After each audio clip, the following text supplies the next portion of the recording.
Assalamualaikum warahmatullahi wabarakatuh. Saya Dwi Ayu Safitri, NIM 430141975 dari Pendidikan Kimia 19B. Di sini saya akan menjelaskan materi kimia fisika mengenai fenomena permukaan.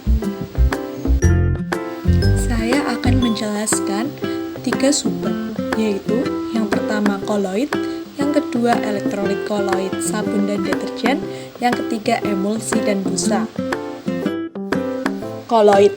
Dispersi koloid secara tradisional didefinisikan sebagai suspensi partikel kecil dalam media terus-menerus karena kemampuan mereka untuk menghamburkan cahaya dan kurangnya tekanan osmotik. Partikel-partikel ini diakui jauh lebih besar daripada partikel kecil sederhana molekul seperti air, alkohol atau benzena, dan garam sederhana seperti NaCl. Diasumsikan bahwa mereka adalah agregat dari banyak molekul kecil, disatukan dalam semacam amorf sangat berbeda dari keadaan kristal biasa zat ini. Ada 2 subdivisi klasik sistem koloid. Yang pertama, koloid liofilik atau suka pelarut, juga disebut gel, dan 2 koloid liofobik atau takut pelarut, atau juga disebut sol. Koloid liofilik. Koloid liofilik merupakan molekul polimer dari satu jenis atau lainnya sehingga larutan terdiri dari dispersi molekul tunggal. Stabilitas koloid liofil adalah konsekuensi dari kuat interaksi pelarut zat terlarut yang menguntungkan. Liofilik khas sistem akan menjadi protein, terutama gelatin atau pati dalam air, karet dalam benzena, dan selulosa nitrat atau selulosa asetat dalam aseton. Proses penyelesaiannya mungkin agak lambat. Penambahan pelarut pertama secara perlahan diserap oleh padatan yang membengkak sebagai hasilnya. Ini tahap disebut imbibisi. Penambahan pelarut lebih lanjut bersama dengan pengadukan mekanis seperti dalam kasus karet, perlahan-lahan mendistribusikan pelarut dan zat terlarut secara merata. Koloid liofobik. Koloid liofobik selalu merupakan zat yang sangat tidak larut dalam dispersi medium. Koloid liofobik biasanya merupakan kumpulan molekul-molekul kecil, atau dalam kasus di mana molekul tidak didefinisikan, seperti AgI. Mereka terdiri dari sejumlah besar unit dari rumus. Dispersi liofobik dapat dibuat dengan menggiling padatan dengan media pendispersi dalam pabrik koloid, pabrik bola yang selama periode waktu yang lama mengurangi zat ukuran dalam kisaran koloid. Lebih sering liofobik dispersi, sol, dihasilkan oleh presipitasi dalam kondisi khusus di mana sejumlah besar jumlah inti yang dihasilkan sambil membatasi pertumbuhannya. Reaksi kimia khusus untuk produksi sol sudah ditampilkan pada slide. Salah satu metode klasik untuk menghasilkan sol logam adalah dengan melewatkan busur di antara elektroda logam yang diinginkan direndam dalam air. Logam yang menguap membentuk agregat dari ukuran koloid. Berikut ditampilkan gambar contoh koloid liofobik dan koloid liofilik. Lapisan ganda listrik dan stabilitas koloid liofobik. Stabilitas koloid liofobik merupakan konsekuensi dari lapisan ganda listrik pada permukaan partikel koloid. Misalnya, jika 2 partikel dari bahan yang tidak larut tidak memiliki lapisan ganda, mereka dapat datang cukup dekat sehingga gaya tarik van der Waals dapat menarik mereka bersama-sama.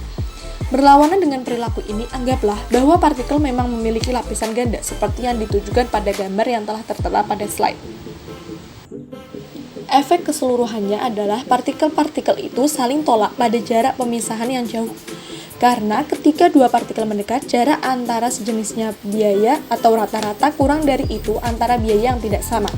Penolakan ini mencegah mendekati partikel dan menstabilkan koloid. Kurva A pada gambar menunjukkan energi potensial karena gaya tarik van der Waals sebagai fungsi dari jarak pemisahan antara 2 partikel.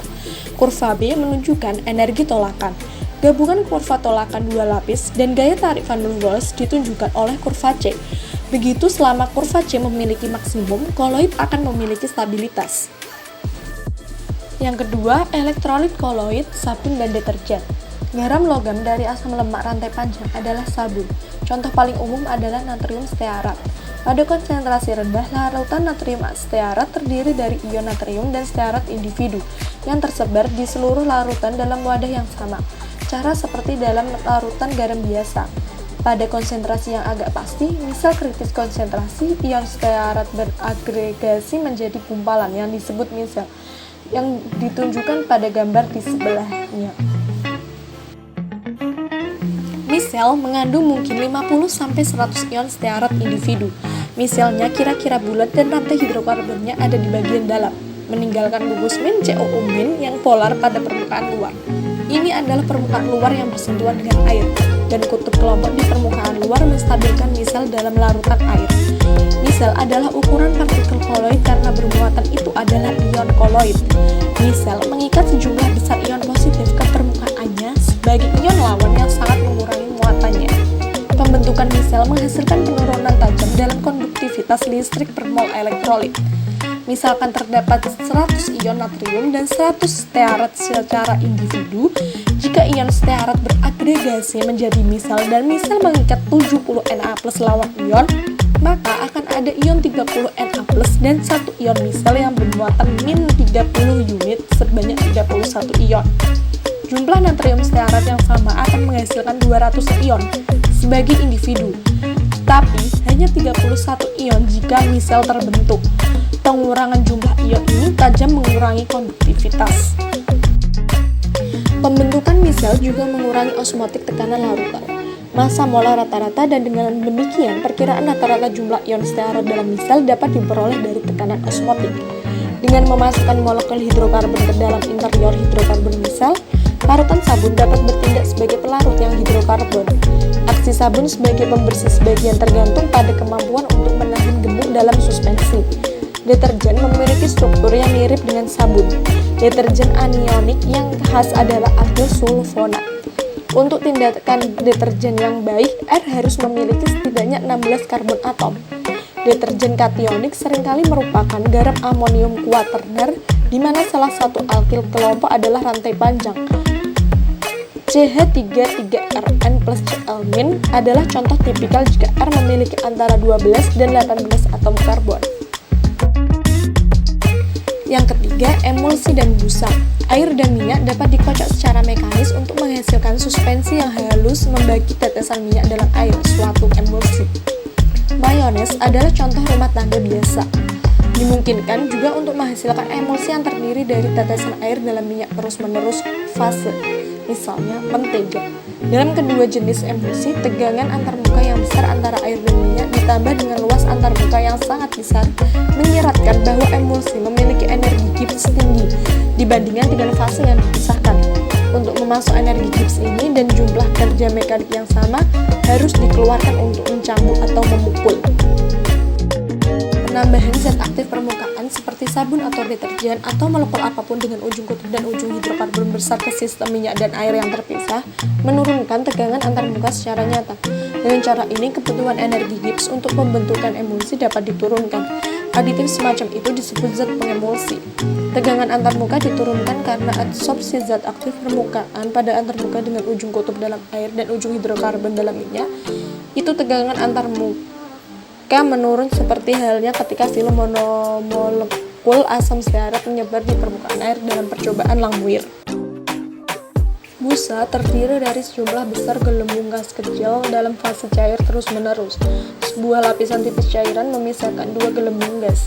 Seperti dalam kasus emulsi, permukaan energi tinggi dan agen berbusa ditambahkan untuk menurunkan tegangan antarmuka antara cairan dan gas. Bahan pembusa adalah jenis bahan aktif, permukaan yang sama dengan bahan pengemulsi agen. Karena gelembung-gelembung dalam busa rapuh, aditif lain diperlukan untuk memberikan busa elastisitas untuk menstabilkan busa terhadap kejutan mekanis.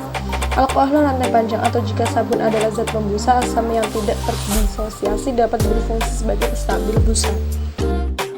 Sekian penjelasan dari saya. Terima kasih sudah menonton videonya. Wassalamualaikum warahmatullahi wabarakatuh.